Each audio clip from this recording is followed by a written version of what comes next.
Existem construções tão antigas, tão grandiosas e tão precisas que até hoje desafiam a compreensão humana. Elas foram erguidas sem máquinas modernas, sem tecnologia avançada, apenas com ferramentas simples e, segundo a Bíblia, com direção divina.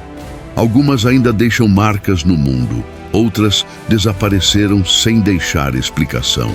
Hoje você vai conhecer 7 construções descritas na Bíblia, obras que parecem grandes demais para o seu tempo.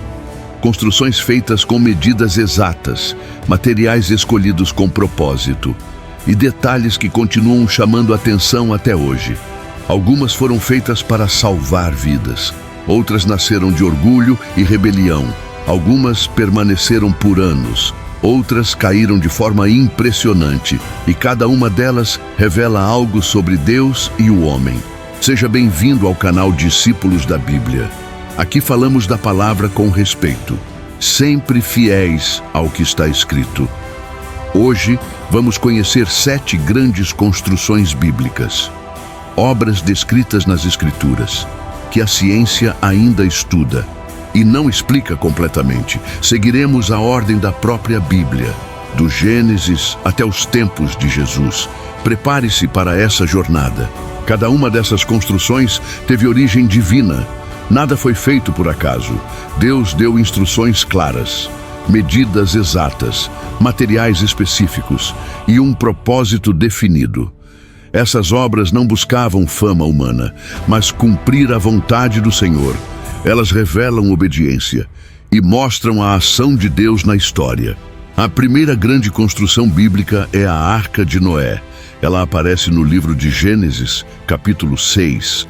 A humanidade havia se corrompido, a violência dominava a terra. Mas Noé encontrou graça diante de Deus. Então o Senhor lhe deu uma missão: construir uma arca gigantesca para salvar sua família e preservar os animais. Antes do grande dilúvio, Deus não deixou Noé decidir como seria a arca.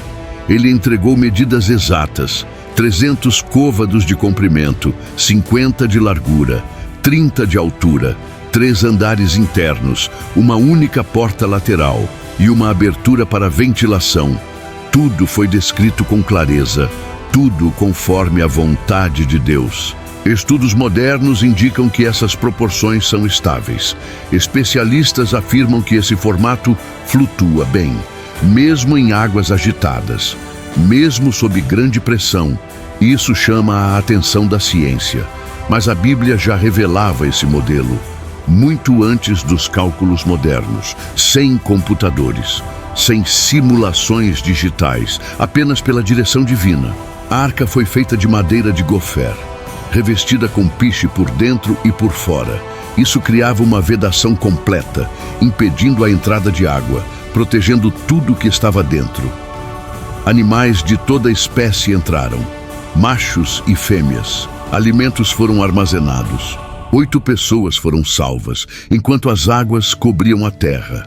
A Bíblia relata que o dilúvio foi intenso, as águas subiram sobre a terra e a arca começou a flutuar. Noé e sua família estavam dentro, e os animais também.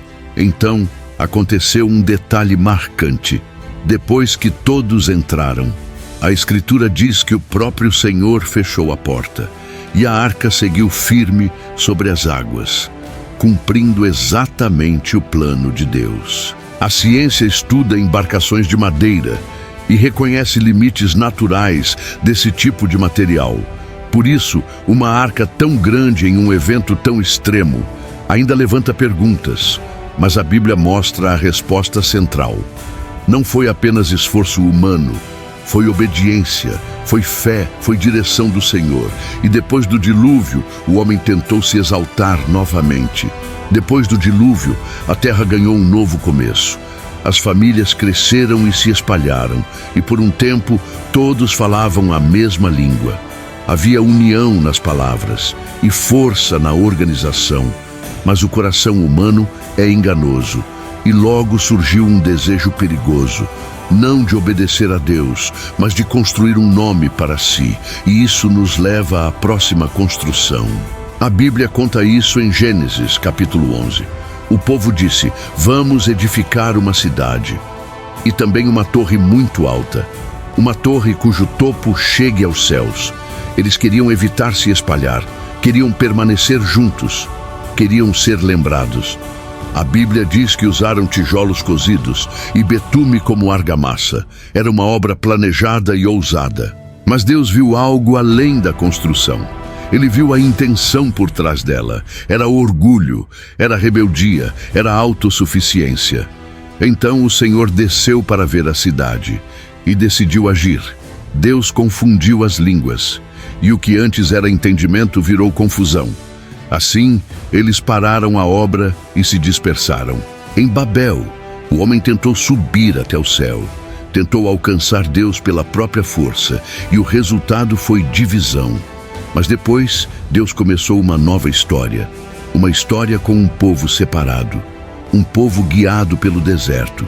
E dessa vez, não foi o homem subindo, foi Deus descendo com direção clara, não para uma torre de orgulho, mas para habitar no meio do seu povo.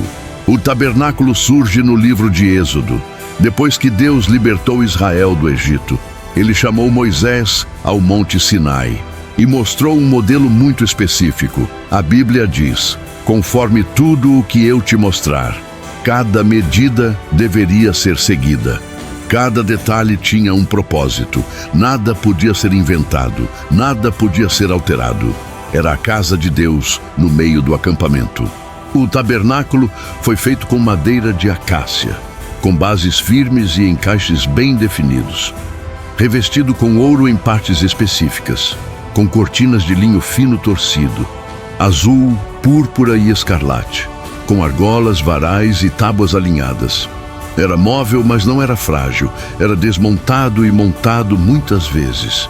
E acompanhou Israel por anos no deserto. Tudo isso seguindo o padrão que Deus mostrou. A Bíblia destaca Bezalel e Aholiabe, homens escolhidos para essa obra, e diz que Deus os encheu de sabedoria, com entendimento e habilidade, para trabalhar em ouro, em prata, em madeira, em tecidos e bordados. E no centro desse lugar sagrado havia algo ainda mais importante. Algo que carregava um mistério que atravessa séculos. Esse objeto era a Arca da Aliança, descrita em Êxodo, capítulo 25, feita de madeira de acácia, revestida de ouro por dentro e por fora, com argolas e varais para ser carregada.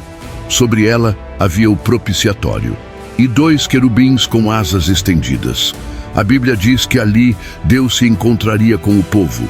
Era o símbolo da presença e da aliança, e por isso era tratada com temor. Ao longo da Bíblia, a arca aparece em momentos marcantes. Ela acompanhou Israel em jornadas e batalhas. Cidades inteiras temeram sua presença. E houve consequências quando foi tratada sem reverência. A Escritura mostra que Deus é santo e não pode ser tratado como algo comum. Muitos tentam explicar com teorias humanas, mas a Bíblia enfatiza o sentido espiritual. A arca representava o Deus vivo no meio do povo, e ainda assim, um dia, ela desaparece da história.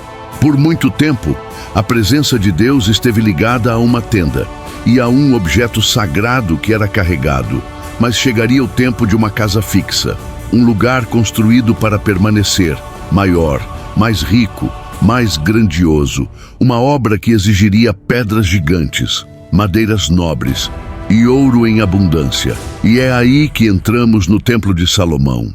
O Templo de Salomão é descrito em 1 Reis, capítulos 5 a 7. Davi desejou construir uma casa para o Senhor, mas Deus disse que seria seu filho quem faria isso. Quando Salomão assumiu o reino, ele iniciou a obra. E não era uma obra pequena. Era um projeto grandioso, com materiais raros, com mão de obra organizada e com um propósito claro: honrar o nome do Deus de Israel. Há um detalhe que chama muita atenção no texto bíblico. A Bíblia diz que as pedras eram preparadas fora do local. E no canteiro do templo não se ouvia martelo, nem machado, nem ferramenta de ferro. Era como se o lugar fosse tratado com reverência. Tudo chegava pronto para ser encaixado, com precisão, como se cada peça já tivesse seu lugar. O interior do templo era revestido de ouro. Havia o lugar santo e o santo dos santos. O texto descreve detalhes de querubins, cadeias de ouro, altar, castiçais e utensílios, tudo apontando para a santidade. Era beleza, mas também significado. E quando o templo foi dedicado, a glória do Senhor encheu o lugar. Os sacerdotes não conseguiram nem permanecer ali. O templo foi construído para permanecer, mas a Bíblia também fala de construções feitas para cair. Algumas muralhas pareciam impossíveis de vencer e foram erguidas para resistir a qualquer ataque. Só que o próximo relato mostra outra verdade. Quando Deus decide agir, nem a estrutura mais forte se sustenta. E o que aconteceu em Jericó é prova disso. Porque ali não foi força humana, foi obediência e fé. E o resultado surpreende até hoje. Os muros de Jericó aparecem em Josué, capítulo 6. Israel havia atravessado o Jordão e agora estava diante da primeira grande cidade. Jericó era fortificada, fechada, protegida e parecia impossível de invadir. Mas Deus falou com Josué e deu uma estratégia diferente de tudo. Não era uma guerra comum, era uma prova de fé. Deus mandou o povo rodear a cidade, uma vez por dia durante 6 dias, com os sacerdotes levando a arca. No 7º dia deveriam rodear 7 vezes, e então tocar as trombetas, e o povo deveria gritar. Não gritar antes, não atacar antes, apenas obedecer. E quando fizeram exatamente isso, os muros caíram, como a Bíblia relata. Jericó caiu de forma impressionante. E isso marcou a história de Israel. Mas séculos depois, outra construção surgiria. Uma obra tão grande, tão imponente, que pessoas ficavam sem palavras ao olhar. Uma construção ligada aos dias de Jesus, onde ele caminhou e ensinou, e que deixou os discípulos admirados. Só que Jesus fez uma profecia sobre ela, e a profecia se cumpriu de forma exata. Agora, vamos ao Templo de Herodes. O Templo de Herodes é citado nos Evangelhos e também é lembrado pela história do povo judeu. Ele ampliou e embelezou o templo para impressionar. Era uma construção enorme, com pedras grandes e pátios amplos. Em Marcos 13, os discípulos admiraram aquela estrutura e disseram a Jesus: que pedras, que edifícios. Mas Jesus respondeu algo chocante. Ele disse que não ficaria pedra sobre pedra e que tudo seria derrubado. E então, no ano 70 depois de Cristo, Jerusalém foi cercada pelos romanos. O templo foi destruído e a palavra de Jesus se cumpriu como um aviso vivo para toda a geração. Agora, pare e pense em tudo o que vimos neste vídeo. A Arca de Noé, construída para salvar quando o mundo inteiro foi coberto pelas águas. A Torre de Babel, erguida pelo orgulho e interrompida pelo próprio Deus. O tabernáculo no deserto, mostrando que o Senhor quis habitar no meio do seu povo. A Arca da Aliança, lembrando que Deus é santo e deve ser tratado com reverência. O Templo de Salomão, cheio de beleza e glória, dedicado ao nome do Senhor. Os muros de Jericó, que caíram não por força humana, mas por obediência e fé. E o Templo de Herodes, grandioso aos olhos humanos, mas derrubado como Jesus profetizou. 7 construções, 7 histórias reais nas Escrituras, 7 sinais de que Deus dirige o tempo e a história. E a mensagem é clara: quando Deus dá a ordem, o impossível acontece. Quando Deus fala, a palavra se cumpre. E quando Deus age, nenhum homem consegue impedir. Agora eu quero saber de você.